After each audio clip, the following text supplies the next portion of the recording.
रात के अंधेरे में एयरपोर्ट की चारदीवारी कूदकर रनवे तक एक शख्स के पहुंचने की घटना ने दिल्ली एयरपोर्ट की सुरक्षा पर बड़े सवाल खड़े कर दिए हैं।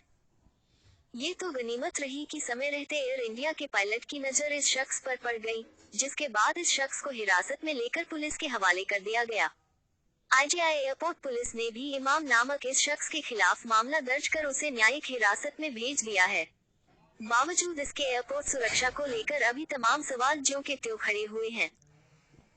पहला सवाल ये कि जब एयरपोर्ट की पेरिफेरल बाउंड्री वॉल की पेरीमीटर इंट्रूडर डिटेक्शन सिस्टम पिट्स से लैस है, बावजूद इसके ये शख्स बाउंड्री वॉल कूदकर एयरसाइट के भीतर कैसे आ गया। इसके अलावा महत्वपूर्ण सवाल ये भी है कि एयरपोर्ट पेरिफेरल बाउंड्री वॉल की सुरक्षा के लिए वॉच टावर बनाए गए हैं, जिनमें सीआईएसएफ के जवानों की तैनाती रहती है।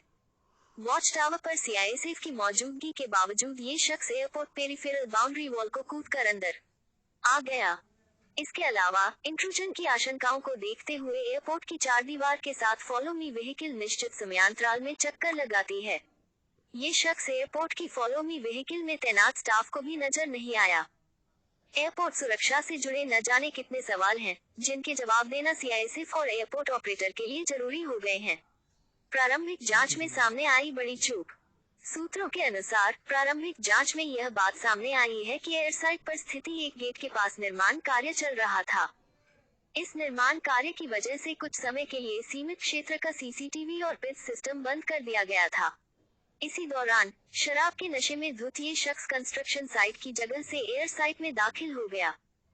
यहाँ सवाल यह है कि जब निर्माण कार्य की वजह से पिच बंद था तो अतिरिक्त सुरक्षा कर्मियों की तैनाती उस जगह पर क्यों नहीं की गई। दिल्ली एयरपोर्ट की सुरक्षा में चूक का ये पहला मामला नहीं है।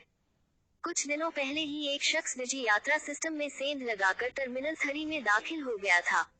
ये शख्स चेक इन काउंटर और सिक्योरिटी होल्ड एरिया से होते हुए एरोब्रिज तक पहुंचने में कामयाब हो गया था।